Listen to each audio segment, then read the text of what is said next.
You're a podcast listener, and this is a podcast ad. Reach great listeners like yourself with podcast advertising from Lips and Ads. Choose from hundreds of top podcasts offering host endorsements, or run a reproduced ad like this one across thousands of shows to reach your target audience with Lips and Ads. Go to lipsandads.com now. That's LIBSYN ads.com. What's happening on the border right now with human trafficking?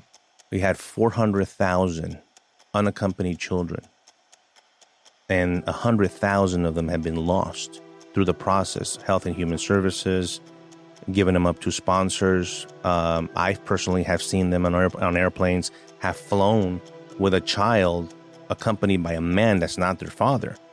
It's some stranger, possibly an NGO member. I question them. They have no idea who the child is. They're basically delivering this child to an address in Gainesville, Florida, or anywhere throughout the U.S. It's illegal to do that. Plus, the exploitation of that child. We have no idea what's going to happen to them. Not only is it, there's a lot of sexual exploitation. That's the main one. But lately has become labor, a lot of forced labor. And there was a big case in Florida where 9, 10, 11, 12-year-olds were working at the slaughterhouses and the chicken farms. The human trafficking is probably at its worst, but at its best for the cartels because they're making billions of dollars in that industry. How's the cartel making billions of dollars off of these children? The cartels and the human traffickers and human smugglers were separate. They were different entities. Not anymore. The cartels have moved in and control all of it now. So even when I investigated, there was a human smuggler, there was a human trafficker. They really didn't dabble with the cartels. Well, now it's the cartel owns all that because they realize the amount of money that these humans are paying. It's a modern day slavery in the U.S.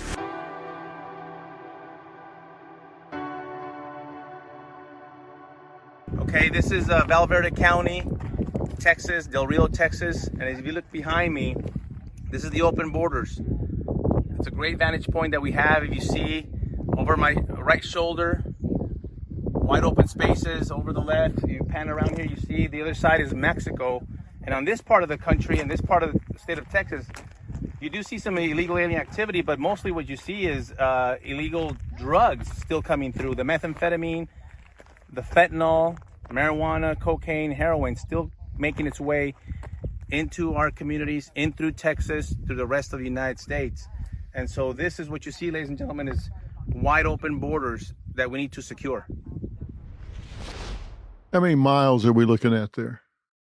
No, that area in Del Rio, Valverde County, there's hundreds of miles of. So one thing is I want people to understand that we have a lot of natural barriers, canyons, and we don't need to put walls because we don't need them. People don't come up through there. There are certain areas where we know that they come that we would need additional. Just flat as a pancake. Yeah, it's just, Hudspeth County, east of El Paso, is wide open. That's where I would love to see some kind of slowdown because I worked the cases of the backpackers just coming over with drugs, the SUVs driving through the river with very little water. The Rio Grande has very little water there. And just driving through. So I'm going to show you how easy it is if you wanted to go into Mexico. I'm standing right now on the Rio Grande River. Right here.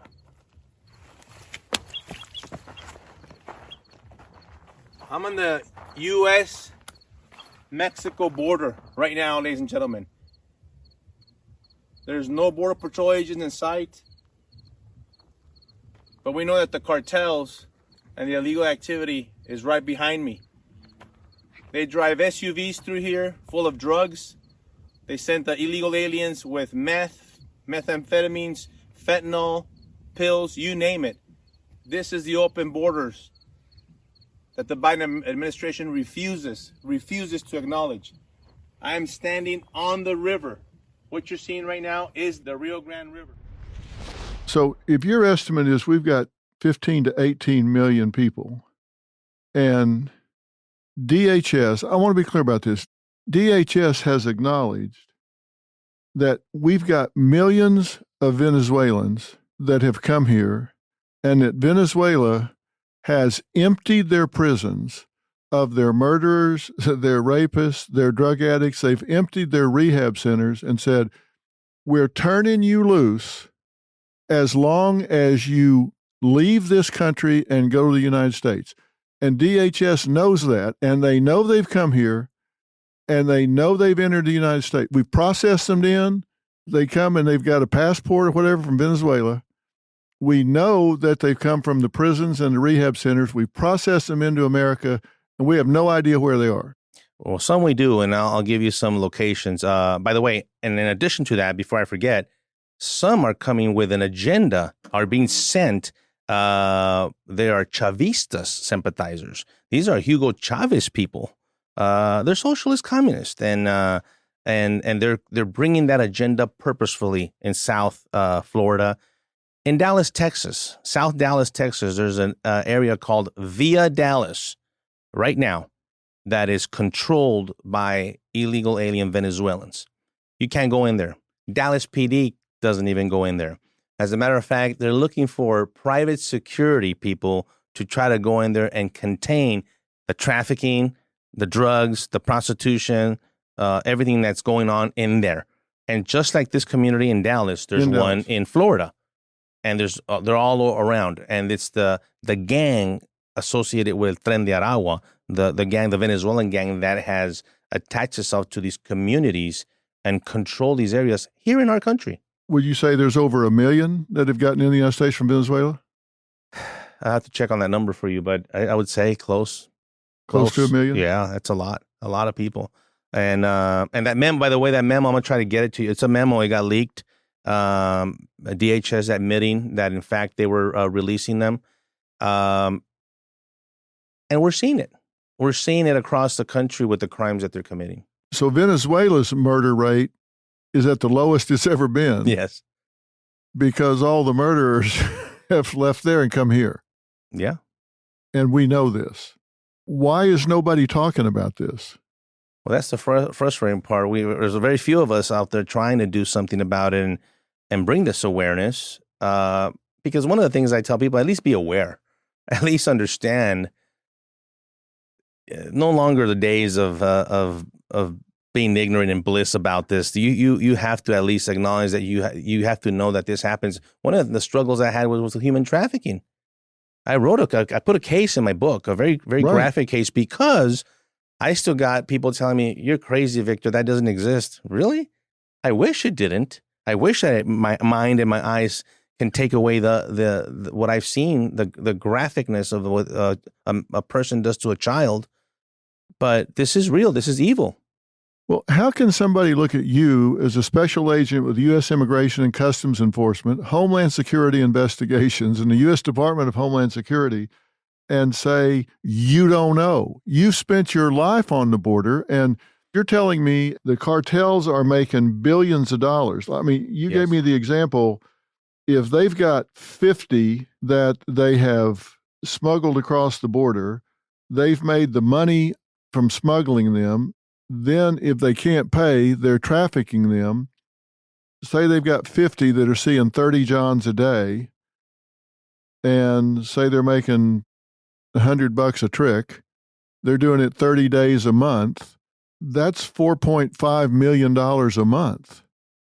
If they've got 50 of them on the street in Minneapolis or Dallas or wherever. That's 50. That's 50. Now, out of the 15 to 18 million illegal, how many are those victims? I can't tell you that. I just know that it's a lot more than 50. And that's why human trafficking has surpassed the drug trade in benefits.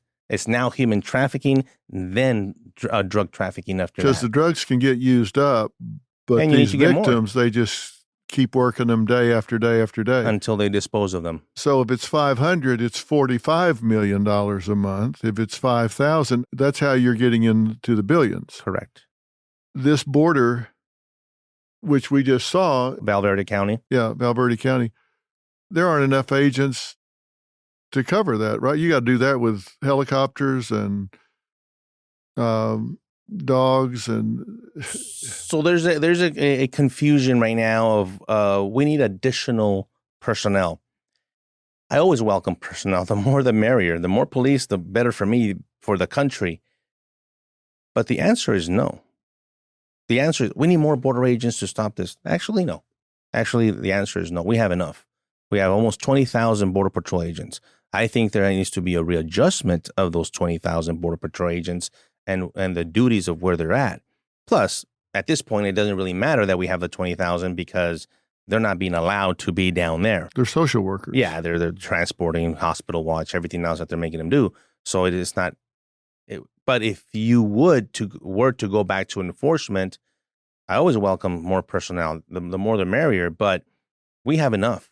And we haven't. You see, there's areas that we don't have to worry about the border, like I said, because nobody comes to there. But the areas that we do know, sometimes in one shift, you have 1 to 5 Border Patrol agents covering a 100-mile span.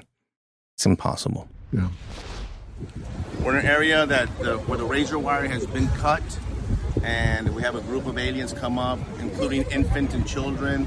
They seem to be in distress, crying. This is not humanitarian, guys. This is no compassion. We have the Border Patrol able to assist and bring an infant over to not get caught in the razor wire.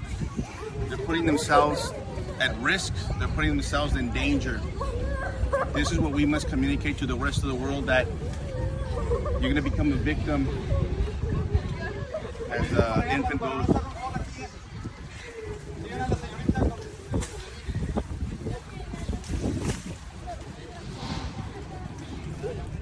This message is sponsored by Greenlight. When you're a parent, you'll have your fair share of big talks with your kids. One of those big talks should involve money, and Greenlight can help with that. You can send your kids instant money transfers, get real-time notifications of spending, manage chores, and automate allowance. I think back to when I was a kid and all the things I didn't want to do.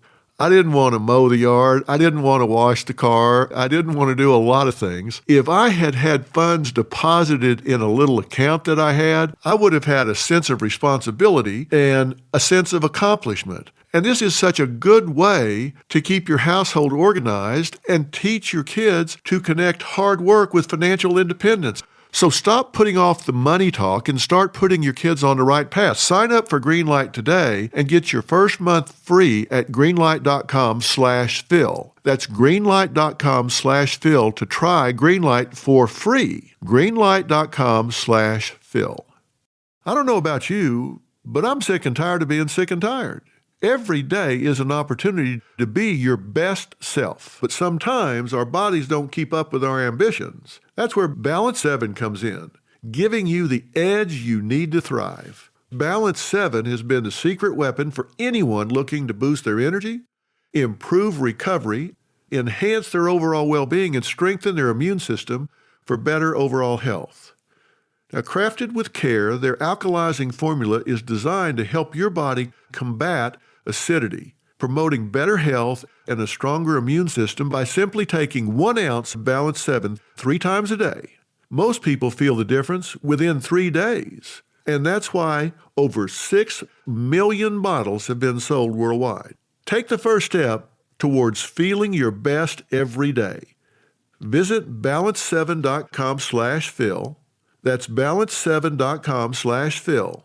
Balance 7, where health meets harmony. When you say these unaccompanied children are coming across with the numbers written on them, you're telling me what Brandon Judd told me. Because I asked him, are we actually using U.S. dollars to provide transportation and shipping these children off to unvetted sponsors, as they call them, who can be pimps, or they're running slaughterhouses, chicken houses, or whatever for these children? He said, yes, that's not possible. It is happening every single day. It's our money. It's our taxpayer money that is funding this through the NGOs. And we have example after example after example where we have confirmed that they have gone to prostitution rings, slaughterhouses, or whatever. We know that to be, we know enough to know that that's happening. Absolutely. I mean, there's no question there. We have so many operations throughout the United States now, HSI, and everybody's still trying to do their job. They're still trying to do as much as enforcement as possible. I've never met a more dedicated bunch of men and women. Correct. But it's like stomping ants at a picnic. You don't have enough stompers. You don't. And sometimes, like I said, I hate to mention this, but it's the truth. It's the politics get in the way. And I'll give you an example. Even when I was still working, I was going to take down a mid-level drug trafficker. He happened to be enrolled at the University of Texas in El Paso. And he was a student there. So he has a market. Yeah, so of course, right? He's not exactly studying geography. No. He's making money, pretend to go to class, and he happened to be illegal. So my partner and I, a couple of agents and I brought the case, and I said, I'm a big fan of law and order. I'm going to walk in the classroom with our raid jackets and flash my badge, and you're under arrest, and hook them up right there. Wanted to do that. This happened outside of the door before we went in. It was in a nice controlled environment. I get a call on my phone from my supervisor ordering me to stand down. I said, don't you do it, Victor. Don't you arrest them. Why? Because it was in a school setting. So who cares? Well, that's when the order had come down from Washington, from President Obama, saying you are not to arrest them at a school, at a church, or at a courthouse. So that's how it affects the field agent all the way down. So I didn't care. The guy's a bad guy. So we actually we watched him walk out of the classroom, and I said, well, now you want me to go get him while he's in his car, makes it more dangerous for public. You want me to, this is a nice controlled environment. We love arresting people at courthouses because you went through metal detectors. They didn't have a gun, all these things. No, these are protected sanctuary places. You can't arrest them there. And so it started limiting our job. And what it limits is public safety. That's what it does. Puts the public in more danger. And I think now more than ever, the American people are finding that out when they're seeing or know of someone that has already died of a fentanyl poisoning, when they know someone that has been assaulted or killed by an illegal alien, and all of a sudden it's becoming too common. How much of the fentanyl that's coming across the border is being seized today? What percent? I would say 10 to 15%. 10 to 15%. And I've been told by the DEA that 10 to 15% is enough to kill everybody in America. Heck yeah. That's a lot of fentanyl. Because of the amounts that are coming in, it's a lot of fentanyl. And these seizures, by the way, have gone up. You've seen these incredible seizures of thousands of pills, and it's great, but it's only an indicator that it's coming through. It's the other way around. When I worked narcotics at the border and we started seizing left and right, that wasn't a good thing, Dr. Phil. It's the other way around. We knew that we were getting That's how much hit. You're missing. Correct. If you're seizing that much, that means you're missing that much. A lot. Correct. Yeah. If your seizures go up tenfold, then what's getting across is going up tenfold. That's right. Now, these pill mills down there that are pressing these pills, the pills are 100% counterfeit that are being sold on the internet up here. And the DEA tells me 40 to 42% of them have lethal doses of fentanyl in them, because I assume these are untrained people just mixing this stuff up in a bathtub. When it gets to putty consistency, they put it in a pill press. And that's a good stat because those are lethal doses. According to the DEA, 7 out of the 10 pills contain fentanyl. Right. So we're at a party, you take one, I take one. They both have fentanyl, but one dies and the other one doesn't. Yeah. And that's exactly because that pill looks exactly like a Xanax pill. It looks exactly like an Adderall. It looks exactly like an Oxycontin M30. It looks exactly like these drugs that are flowing on campuses, Dr. Phil. I have a 19-year-old in college, my son. They're flowing on campus.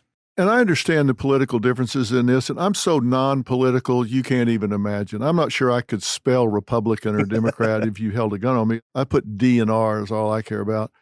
I'm a member of the Common Sense Party, I guess. It just seems to me we're all Americans, and if our children are being poisoned, the estimates are 100,000 Americans were poisoned. Just last year, remember? Yeah, just last year. 100,000 in 2023, close to 100,000 were poisoned by fentanyl. They call it overdose. That's not overdose, it's poisoning.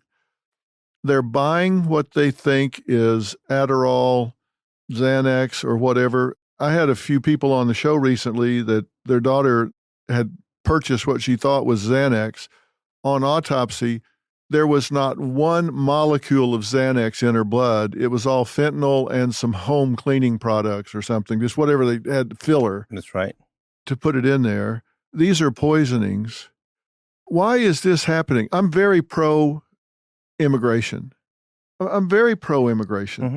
But this illegal immigration where we have hundreds of thousands of Venezuelan criminals, which the DHS has acknowledged that they know they're emptying the prisons down there. This is like back in Cuba when they emptied all the Cuban prisons and sent them up here to Florida. Yes, right. The Marielitos. Yeah, it's the Scarface movie in real life. What is the political currency to not close the border? Well, that's the frustrating part because it makes no sense. And I agree with you. It's a nonpartisan issue. This is public safety.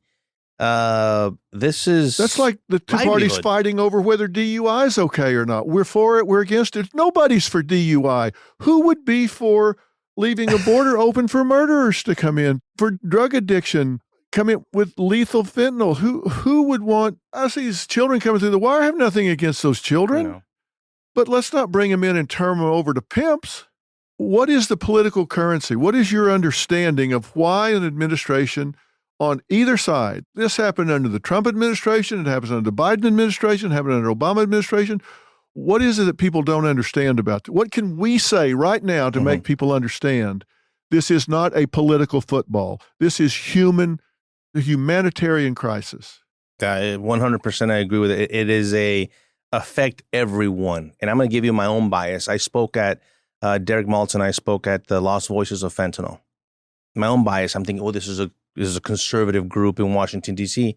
The majority of the people that have lost their loved ones there were Democrats.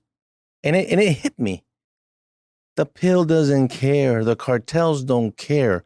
The human trafficker, they're not going to care what political side they're on. This is affecting every American and killing us. And this is the part that is very frustrating for us to understand why, if it's in the form of a pill, because if it was a form of bullets or a bomb, we'd definitely be reacting in a very different way. But because it's a silent killer with these counterfeit pills, there's no urgency. I don't know of any other terrorist organization, not ISIS, not the Taliban, not anyone that has killed as many Americans, but the cartels have. And that's why I'm in favor of labeling them as terrorists as well, so we could be able to approach them in a different manner, even the different manner that I did as an investigator, Dr. Phil. I had to identify you, follow you, surveillance, get your bank statements. All that took me months, and then I eventually take you and your crew down. Those days are over. The cartels have evolved. The cartels have evolutionized to a different state, I believe, in a narco state, in a narco-terrorist state, that they need to be dealt with adequately. And that's where the political will comes in, because you have to be able to recognize, to say, well, let's designate the Cartel Jalisco New Generation and the Sinaloa Cartel, and maybe the big ones, just 5 major big ones, as foreign terrorist organizations, which, by the way, would be under the State Department. Well, that takes a political will. It doesn't make sense to me. How many people can get on a Southwest Airlines? 270, or American Airlines turned 70. If one of them was going down every single day, if an airline was crashing every single day, this country would be in an uproar. If 100,000 people are getting poisoned by fentanyl every year, that's 270 people a day, 365 days a year. I've used the comparison of 3 9/11s a month. Yeah. We're experiencing 3 9/11s a month, but because there's no fire, there's no smoke, I don't see it. But I'll tell you what, just the other day, I already have friends and family members that have lost their loved ones to a poisoning. And I had and I'll tell her story. There was a 23-year-old young girl, because I want people to understand that people that die of fentanyl overdoses are the people that have never used a drug in their life, and people that are highly addicted to fentanyl itself. In this case, this young girl, 23-year-old, her mother took her to get an oral surgery, was prescribed Percocet, ran out. Her friend says, "Oh, I'll get you some because I'm still in pain." Dead, fentanyl poisoning. I mean, that's what I'm saying. They're not. Everybody thinks, oh, these are just sleep on the street heroin addicts or something that are getting these pills. Simply not true. No. I mean, some of these are first time trying to stay awake for finals Correct. or whatever, so they get something off Snapchat or whatever. One pill. I've had one where we saw on their credit card receipt they bought one pill, broke it in half because they weren't quite sure, so they took half of a pill and they were dead the next morning because they broke off the half that had the fentanyl. These aren't time released. And something I'll bring into the conversation that we haven't touched about is the role that Mexico plays here. Because where's the fentanyl coming from? Where are the cartels headquartered? In Mexico, and we need to address that. There is a big issue. We have the president of Mexico saying, "Oh, we really don't produce fentanyl here," and ignoring the crisis of the president of Mexico now holds the record for the most murders under his administration with his 6 years over there. I think there are over 160,000 murders, homicides. Can you imagine that per capita here? No, it's astounding to me. Watching the news all day can make you feel super overwhelmed, right? Yet at the same time, it's important to stay informed. So do what I do and add the Newsworthy podcast to your playlist every day. I listen in during my morning commute, and I get caught up on everything that's happening now, from politics to tech and business to entertainment. And you get it all in just about 10 minutes a day. Trust me, the Newsworthy podcast can honestly be life-changing when you make it part of your everyday life. And here's the other key point, which I love. The host, Eric Amendi, explains the news from all perspectives.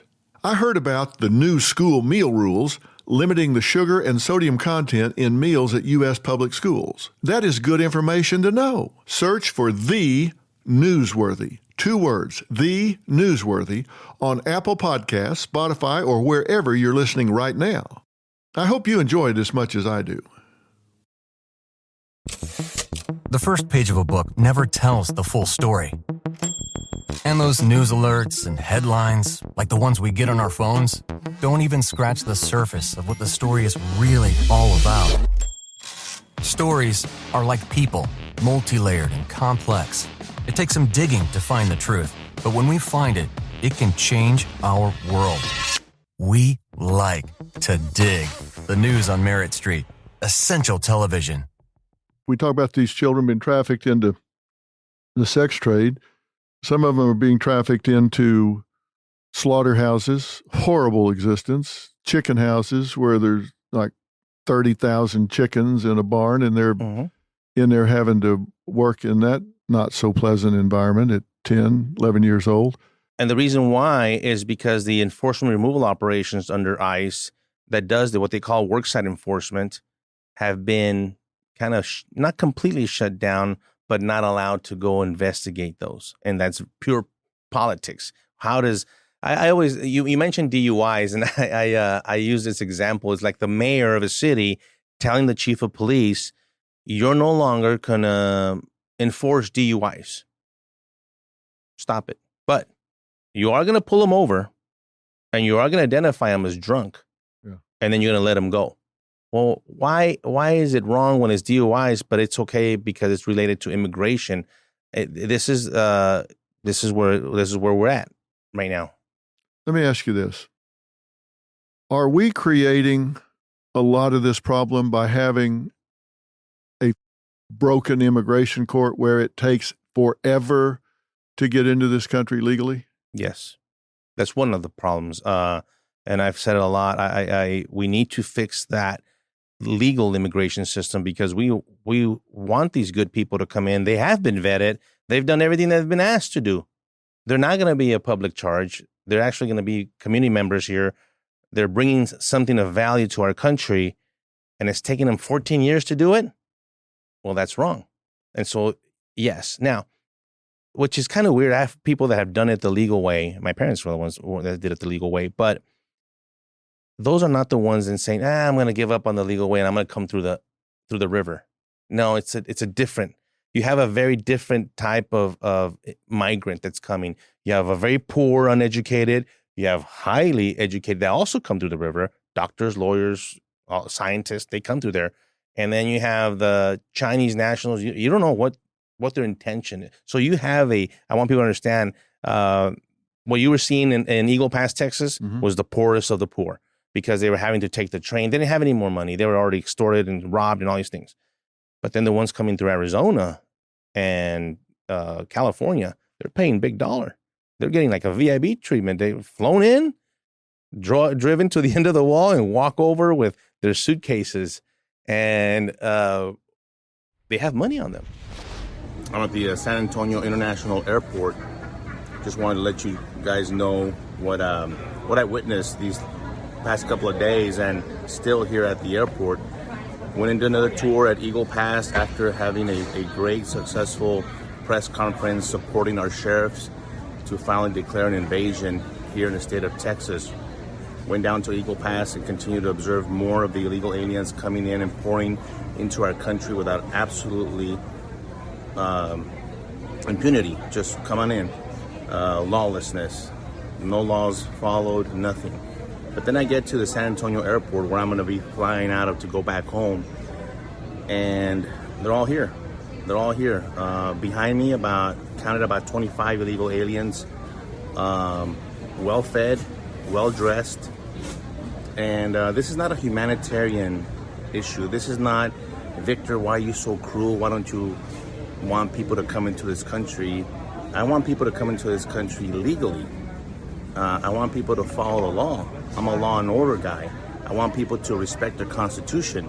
I want people to respect our sovereignty. We are not violating their sovereignty in Venezuela or Nicaragua or Cuba, as terrible as those countries might be. Yet they violate ours every single moment as I speak to you right now. Yet TSA allows them to get on airplanes without any ID. The laws just do not pertain to them. And you could tell in my voice a little frustration as I film this video, because I don't know what to do anymore as far as bringing the awareness. That's one thing, but something's got to change. We need to shift the burden back on these countries to take care of their people. Why has the burden been placed on the United States of America?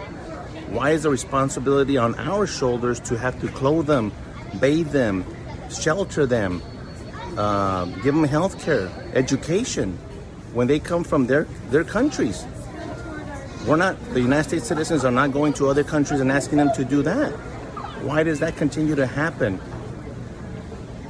And of course, it's the national security issue and the public safety issue that I'm mostly concerned about, because these people are not being completely vetted. We really do not know the reason why they're here, whether they want to come to work, whether they want to come and commit more crimes against U.S. citizens. It happens every day.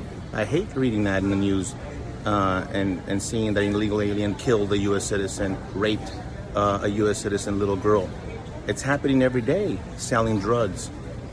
Yes, that also happens here. I know not all of them, but it does happen.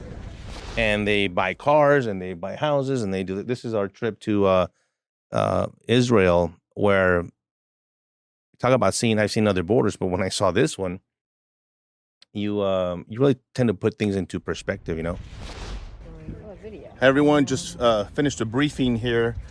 I find myself now on the Israeli-Lebanon border and a piece of Syria there behind me as well. But what's interesting about this area is that as the individuals and terrorists that occupy this part of Lebanon, and I'm talking about Hezbollah. And if you guys remember, we've had Hezbollah in our own southern border in Mexico working with the cartels because they need the money to finance their activities.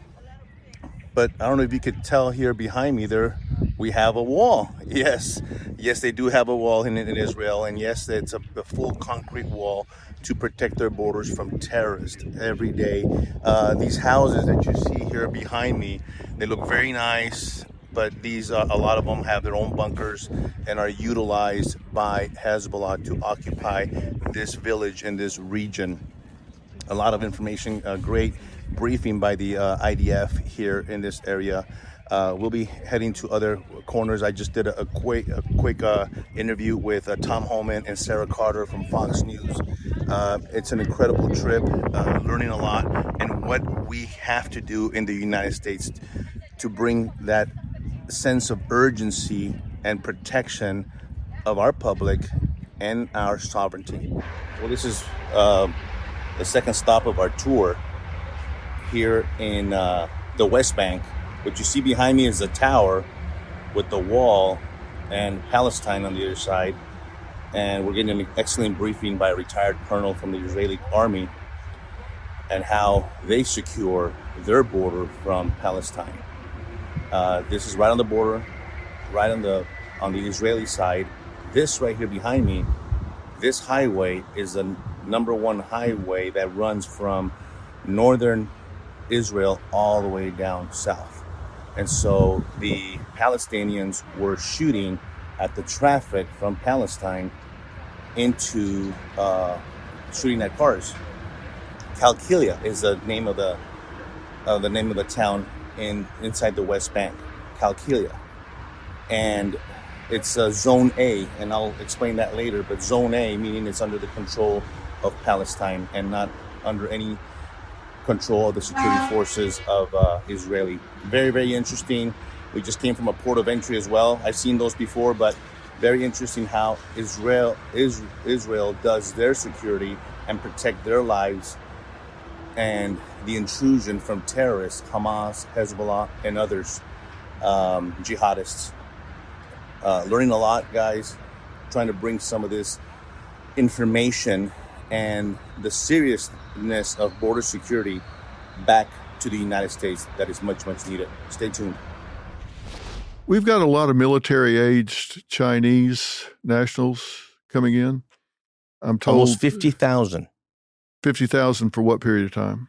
In this administration, in the last 3.5 years. Almost 48 and change, 49,000. And the 10 years between 2010 and 2020, they tell me it was closer to 1,000, 1,200. So it's gone up to 50,000 during this administration.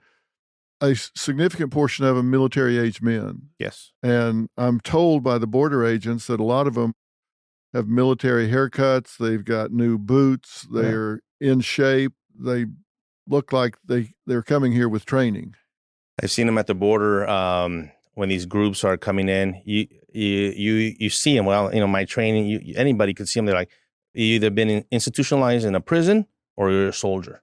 You're one or the other because of the way you're standing, because of the way you take direction, where you place your hands, where you place your feet, where you place your belongings, how you put it. It's a very regimented, very detectable, sign. And I've seen them a lot from Venezuela. I've actually had the Venezuelans admit to me that they're actual soldiers. They're soldiers. Yeah, from Venezuela. Yeah, but what did you do there? What was your job? How did you eat? Well, I'm a member of the forces, and you're a soldier? What the heck are you doing here? This just seems to me, our leaders are fiduciaries. It just seems to me that this is beyond poor judgment. It just seems like a dereliction of duty. I mean, we're to support the Constitution. This doesn't seem to me that we are supporting the Constitution in this regard. Am I wrong? Agree with you. You're not wrong. Dereliction of duty is a very good term. People are getting impeached over it, and my concern is the well-being of the American people, public safety, national security. I've been in Peoria, Illinois. I was in Iowa, and these towns are highly affected now by cartel, illegal immigration, crime, and they were already dealing with high levels of crime to begin with our own people. And so they're like, well, we don't know what to do. Final question. Are these cartels having firefights along the border on the Mexican side? As a matter of fact, this past week was a very deadly week in Tamaulipas, the state of Tamaulipas, which is probably the most dangerous one right now. It's on the other side of Matamoros or Brownsville, Texas, South Texas. And it's the Gulf Cartel versus Los Zetas and CDN. and it's always the same fight. It's for territory. It's for trafficking routes up to the border, right? You have Sinaloa cartel take over the El Paso, Texas area, Ciudad Juarez, which I have never in my life thought that would happen. That was under the Juarez cartel, which at one point was the most dangerous and powerful cartel in the world. Sinaloa has grown so much, it's taken over that territory. But there's continuous daily fights in the middle of the day. A lot of innocent people dead. Cartels versus military versus police, back and forth. And it's ignored over there. And they tell me that the cartels have incredible armament. They got rockets, RPGs, belt-fed machine guns, armored vehicles of different classes now. You've probably seen some of these videos. When I see these videos and how they're dressed, and I see money. That's all I see is billions of dollars that they firearms, a lot of the weapons from the U.S., a lot of weapons that are supposed to go to Ukraine ended up in the hands of the cartel. Really? How are they getting to the cartel? Well, the cartel has money and power and influence in a lot of places that sometimes people don't imagine, and they get their hands on these weapons. They want weapons. It's illegal to possess a weapon in Mexico, but not. They operate with impunity in Mexico. They carry weapons like in open carry. We're sending weapons to Ukraine. Are they getting them en route, or are they getting them from Ukraine? They're getting them en route. So They're getting them en route. The same thing with Fast and Furious type of operations. Two of the guns used against us were part of Operation Fast and Furious. So they're ending up 50 cal. I mean, you're talking about armament that I think even the Mexican military at this point would have a hard time dealing with the cartels because of the sheer numbers that they have and the broad, and not just in Mexico, in the United States and 40 countries abroad. They have presence everywhere. These guys are highly sophisticated networks. I want people to understand these are not gangs anymore. These are not your, let's get together. These are regiments. These are regiments. These are highly sophisticated networks. On U.S. soil, we have some of these cartels that are armed and prepared to move and protect. Yes, and they and some of the conferences I show some of the videos of them patrolling in Arizona and in Texas in their trucks, fully armed, 50 cals, AKs, driving in our state, in our country. It's not in Mexico. It's not in Central America. It's not in Iraq. It's here. There's one in Phoenix where it's very scary. They're passing a trooper that had pulled over a vehicle, and these guys are making fun, just driving. They're amongst the traffic. In an armored vehicle. And but I don't know if that vehicle is armored because the shot is from the inside, but they have a 50 cal in the middle of the, and then they are fully armed and they're driving that. But this is happening every single day here. We've got to get this word out broader than it is now. Yes. And thank you for doing it. You're going to help with that by telling us this information. And if you've got video, we want it. And I want to talk to you more. Absolutely. If you'll do it, I'll help you get the word out and you help me get the word out. You got the info. I got the megaphone. On a daily basis, I still get the videos and the calls from sources and friends. And sometimes I don't even want to watch those, Dr. Phil. They're so violent. And I've seen plenty that I just start watching it all. I don't want to watch them because they're very, very violent. These cartels are very, very ritualistic and evil is what they are. And I've seen it firsthand. Thank you for talking to me today. And let's stay on this. Let's you and I make sure we get this word out, because with your information and my platform, we will get this out. You watch what happens. That's one of my goals, is to make the American people aware. Well, I know it sounds cliche to say it, but thank you for your service. Thank you for your sacrifice. I mean, you put your life on the line. You've been shot up. Thank you for standing in the gap for the rest of us. I appreciate you. We'll talk again? Yes, sir. Okay? Absolutely. All right. Thank you.